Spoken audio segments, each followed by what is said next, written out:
Fala meus amigos, bem-vindos aqui a mais um vídeo no canal da Sport Science e hoje eu vou trazer algumas perguntas que vocês fizeram no Instagram, tá? Então eu vou responder algumas perguntas que vocês fizeram lá no Instagram. E hoje também eu queria testar esse áudio aqui, que alguns de vocês falaram que o áudio estava um pouco ruim nos vídeos anteriores.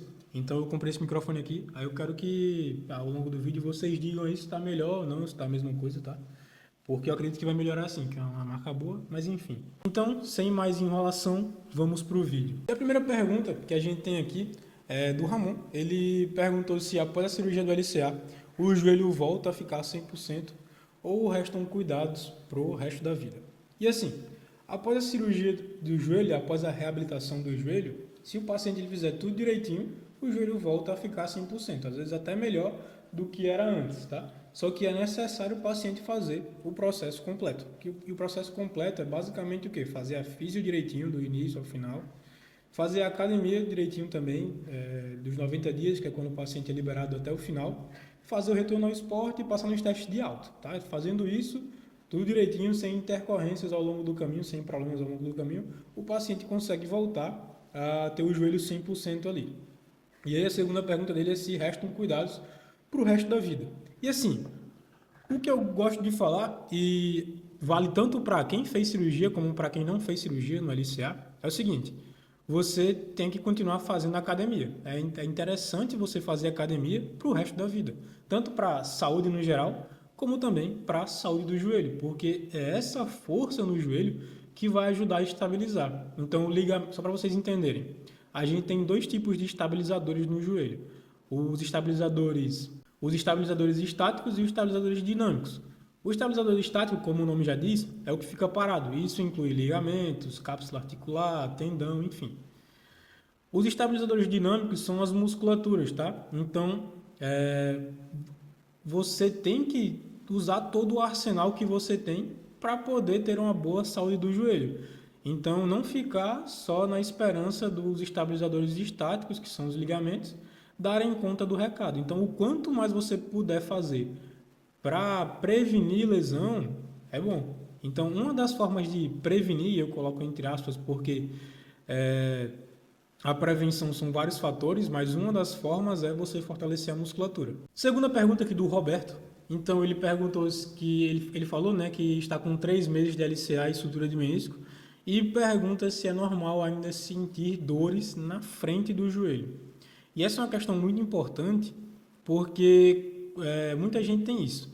Então essas dores no joelho, ela está diretamente relacionada com o nível de força muscular. Então, quanto menos força muscular no quadríceps você tem, mais dor você vai ter na região da frente do joelho. E isso é inversamente proporcional. Então, o contrário também funciona. Quanto mais força muscular você tem na musculatura do quadríceps, menos dor na frente do joelho você vai ter. Então é algo normal de acontecer até esse período aí também, até depois, vai depender da força, né? Então tem pacientes que com 5 meses não estão com a força adequada e podem sentir essas dores, tá? Então é normal. Só que não é para ficar assim, levando para o resto da vida. Você tem que fortalecer a musculatura para que essas dores elas parem, tá? Só que isso é uma questão de fortalecimento da região do quadríceps. Quanto mais você fortalecer, menos dor você vai sentir nessa região. O Júlio perguntou se é normal o joelho estralar com 3 meses de pós-operatório. E assim, muitos pacientes falam isso, acho que por 9 em cada 10 pacientes falam isso, que o joelho começou a estralar mais depois da cirurgia, que está estralando muito, enfim. A questão do estralo é o seguinte: se o estralo vier sem a dor, se ele não vier acompanhado da dor, então é normal, tá tranquilo. É o barulho do joelho mesmo. Você passou por uma cirurgia e isso pode acabar gerando esses estralos. Então não tem problema nenhum, se ele não vier acompanhado de dor. E o que eu falo com acompanhado? É tipo, teve o estralo e logo em seguida teve a dor, tá? Então se for dessa forma, é importante você ir no médico para você ver o que pode ter sido. Mas se caso não tenha dor, não tem problema, pode continuar a sua vida normal, que é só o barulho normal do joelho mesmo, tá? Então, algumas pessoas elas falam que com o fortalecimento os estralos diminuíram, outras falam que não. Então, não tem como dizer que o fortalecimento vai resolver esse problema, tal coisa vai resolver esse problema. Não. Funciona com algumas pessoas, com outras não, tá? Só que o que você tem que ter em mente é que não tem problema. O estralo acontecer no joelho sem dor não tem problema nenhum. Eu sei que pode dar um medo, dar um receio, só que pode ficar tranquilo porque não tem problema nenhum, é só o barulho normal do joelho. A Carol perguntou se era comum após os 3 meses de cirurgia do LCA o joelho não flexionar 100%. E é comum, ocorre muito, mas não deveria ocorrer, tá? Com 3 meses o paciente já deveria estar com a flexão completa ali para poder seguir a reabilitação de uma forma mais tranquila. Só que a gente sabe que alguns pacientes têm mais dificuldades para ganhar flexão do que outros. Então não é um problema gigante, tá? A não ser que você tenha pouca flexão, mas se faltar, por exemplo, alguns dedos para zerar a flexão naquela posição de sentar no calcanhar, não tem problema nenhum, é normal, tá? Só que aí, flexão, eu sempre falo que a gente ganha no volume de repetições. Então, quanto mais repetições você fizer, mais você vai ganhar flexão. Porque muita gente acha que fez ali, sei lá, 30 repetições e vai ficar por isso mesmo. Só que não, quanto mais você fizer, melhor vai ser para ganhar flexão, para zerar essa flexão. Então, o que eu indico a você é continuar fazendo os exercícios de flexão e cada vez ir forçando mais, até você conseguir zerar.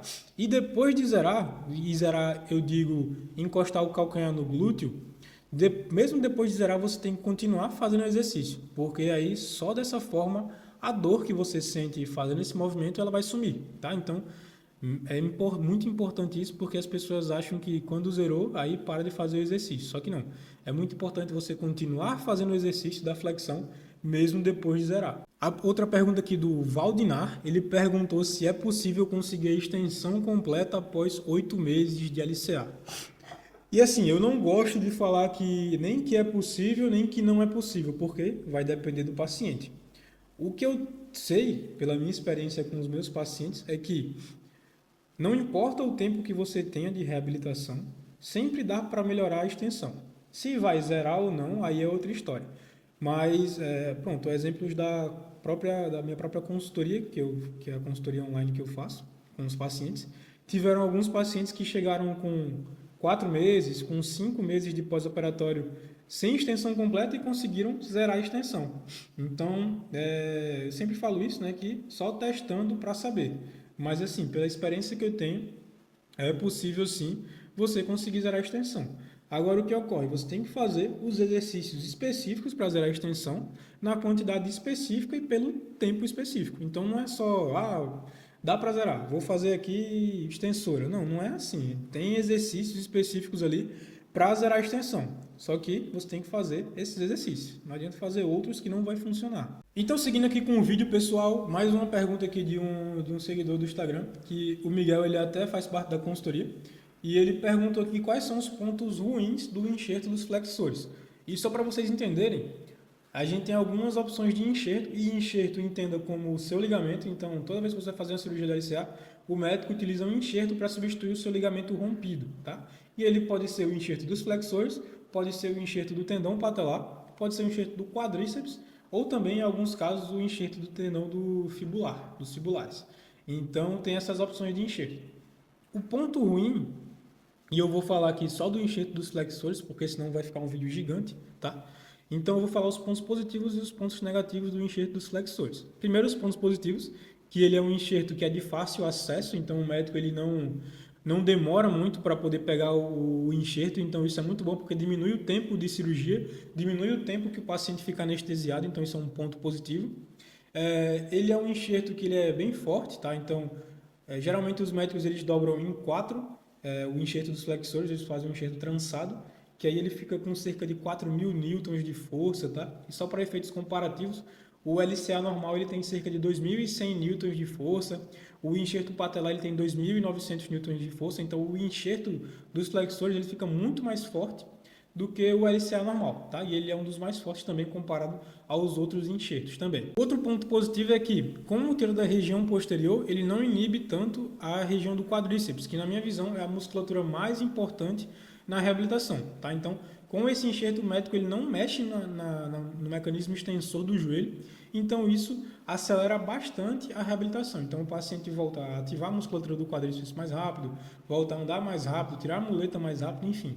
Na minha visão, é o melhor enxerto para se trabalhar, e por causa desses pontos. Agora, os pontos negativos. Ponto negativo número 1 é que ele é retirado da região posterior.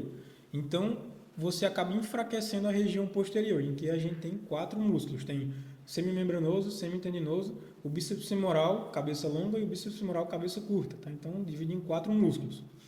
E quando o médico ele tira um tendão dessa região, aquele músculo, que no caso é o semitendinoso, ele acaba ficando sem função, porque ele não vai ter mais o local de inserção dele, então ele não tem como exercer a função dele ali, que é dobrar o joelho. Por isso que vocês veem, em muitos casos, alguns jogadores tendo lesão na posterior após a cirurgia do LCA, porque eles ficam com aquela região mais enfraquecida. Então, esse é um ponto negativo, na minha visão, do enxerto dos flexores. O outro ponto negativo, que poucas pessoas sabem, é a questão da fixação. Quando o médico ele vai fazer a fixação do enxerto do flexor, como ele é um tendão, ele não tem como fazer como o enxerto patelar, por exemplo, que é uma fixação que a gente chama de osso, tendão, osso. Então, o médico, ele, no tendão patelar, ele une um osso no outro. No tendão dos flexores, não, ele une o tendão no osso. Então, essa união do tendão no osso ela é um pouco mais difícil de fazer do que a fixação osso com osso, que ele se fixa por consolidação óssea, então é bem mais tranquilo. Por isso que em alguns casos, alguns pacientes têm uma gaveta residual ao final da reabilitação. Gaveta residual é quando o médico vai fazer aquele teste de gaveta e o teu joelho ele vem um pouco para frente, então ele é uma gaveta residual ali. Então tem uma numeração que a gente aceita como dentro da normalidade, tá? Então não é sempre que você tem uma gaveta residual que é algo ruim, que seu enxerto folgou, não. Em alguns casos pode ser uma coisa que acontece propriamente do enxerto dos flexores, que é essa gaveta residual. Então quer dizer que o enxerto ele folgou um pouquinho, mas não é algo para se preocupar porque está dentro da normalidade. Agora, se o médico perceber que é algo fora da normalidade, aí sim ele pode dizer que seu enxerto folgou, tá? Então, os pontos negativos do enxerto dos flexores são esses dois. Tanto a questão do enfraquecimento da região posterior, como também essa questão da possibilidade de ter uma gaveta residual ao final da reabilitação. Então é isso, pessoal. Espero que tenham gostado desse vídeo, tá? Foi um vídeo mais interativo com vocês, pegando as perguntas do Instagram. E de vez em quando eu vou botar lá no Instagram também a caixinha de perguntas específicas para os vídeos aqui no YouTube, porque aqui no YouTube eu consigo me aprofundar mais no assunto, porque o tempo é limitado, né? É diferente do Instagram, que é basicamente 1 minuto ali para falar, e é muito difícil das pessoas verem esse 1 minuto completo. Então aqui no YouTube eu consigo me aprofundar mais no assunto, explicar mais detalhadamente e, consequentemente, tirar as dúvidas de vocês, tá? Então espero que tenham gostado. Se gostou, deixa o like aqui no vídeo, porque ajuda bastante. Parece frase normal de quem faz vídeo para o YouTube, mas não. Ajuda bastante quando você dá o like, porque o YouTube ele entrega mais vídeos, tá, para você. Então deixa o like, compartilhe para quem fez cirurgia do LCA recentemente, compartilhe para um amigo que está em processo de reabilitação ou que vai fazer cirurgia. Isso também é importante para disseminar essa informação que poucas pessoas têm, tá? Então é isso. Até a próxima. Valeu!